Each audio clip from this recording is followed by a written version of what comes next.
No time for an intro. Gotta tell you not to buy Shadows. Ladies and gentlemen, my name is Nick. 18! I found 18 fucking reasons not to buy Undead Shadows. So if you want a free word review from myself, here is one. Oh, hell no! Before I get into the reasons, I'd like to point out that I got a review copy from the dev, just so you know, disclosure and things like that. So, let's get it on with reason number 1. The game has no controller support. It features partial controller support on the store page, however, having plugged in a controller and having tried everything to get it to work, including rebinding the keys manually to the pad, didn't work. And before you say, but you could use Joy to Pad, well, I have to say that you're an idiot for thinking that having to use a third-party software to get a feature to work doesn't mean that feature has any right to be listed as one. Reason number 2. Pretty much no integration of Steam features. Well, the game went into greenlight over 4 months ago. If you, as a dev, have any intention to get on Steam and you get the chance to do that, then why won't you use the features that are here to use? Because of reason number 2, here's reason number 3. They have their own online service. However, you have to register with an email address and the service sends out no confirmation mail for your registration. That seems quite dodgy, doesn't it? Whatever. It ties very well into reason number 4, which is this sort of game needs an internet connection for a single player game with a multiplayer component. Well, at least it is not an always online system, but I find it really stupid that you have to log in to play. I get it. It should ensure that you don't cheat your way up the leaderboard, but come on, there are other and better ways to do that. Reason number 5. The game has no FOV slider. Luckily for them, the standard FOV is 90, so the problem is not that bad. However, in a first-person game, the inclusion of an FOV slider or an option to change the FOV makes the game more accessible. And we are not even into the game, and we already have reason number 6, which is there is almost no variety in this game. You have 2 enemy types, you have 2 maps, you have 7 weapons, which is quite nice, okay, but you have only 4 building items.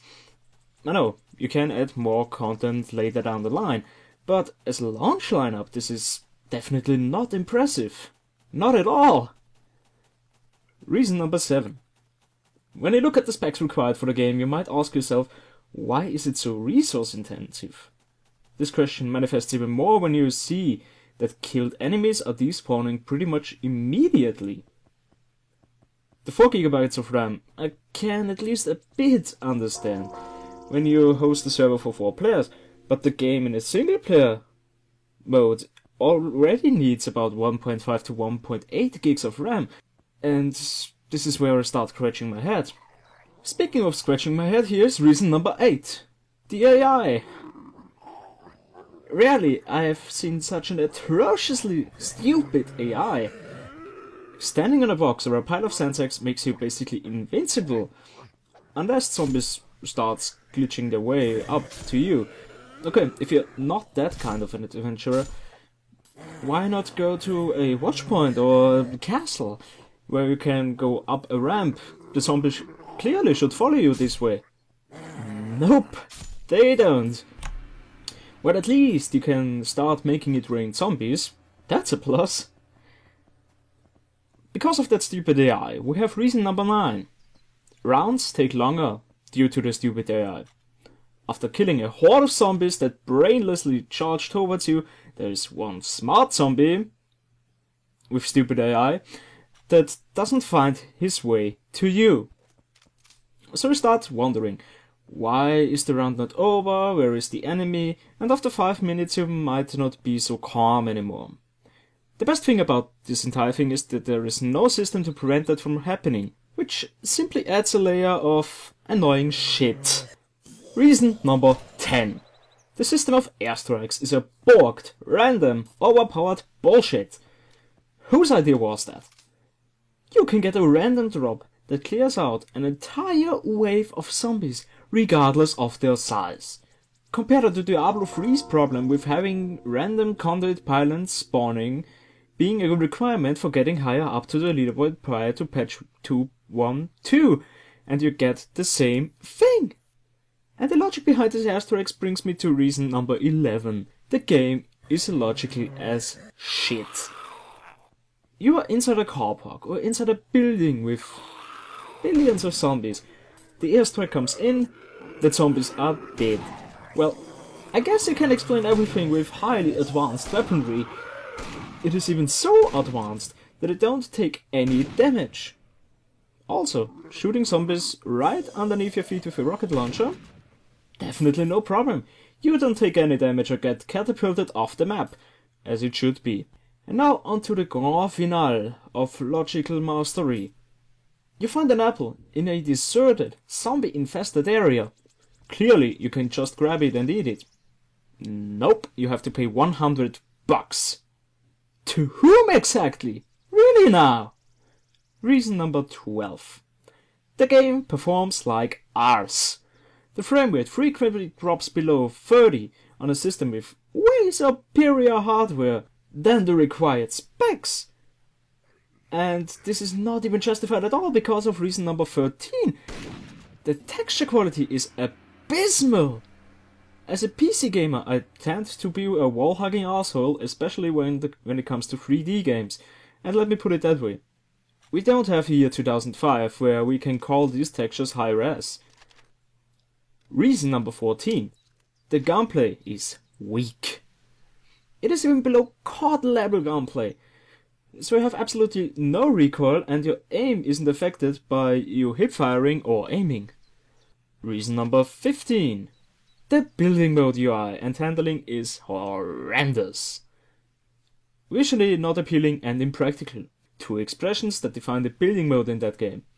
While pulling down barbed wire and mines is not that problematic, trying to make a barricade out of wooden planks is nigh on impossible.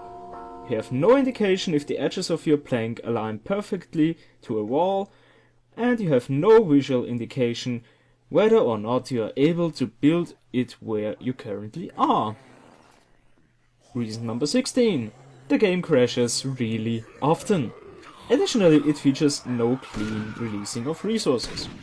During my testing and recording the game crashed about 15 times on different occasions. Funnily enough, it crashed quite often when the game was about to restart after you have died. Now, some of you might ask themselves, what did I mean with no clean releasing of resources? It's pretty simple. When you close an application, what is supposed to happen is that all resources that were allocated in the RAM are free to use. Undead Shadows doesn't do that very often. About every 3 times I played, I closed the game afterwards, and I had to manually kill the process 20 minutes after I've closed the application. This is not good at all. Reason number 17. The game doesn't save stats when leaving the game without dying. This is stupid for some reasons. The first one being your game is a crashing asshole and your progress gets lost that way. The second one being that one of you deceased in a multiplayer game. The third one being that after 12 or more waves you have definitely had your fill and closed the game.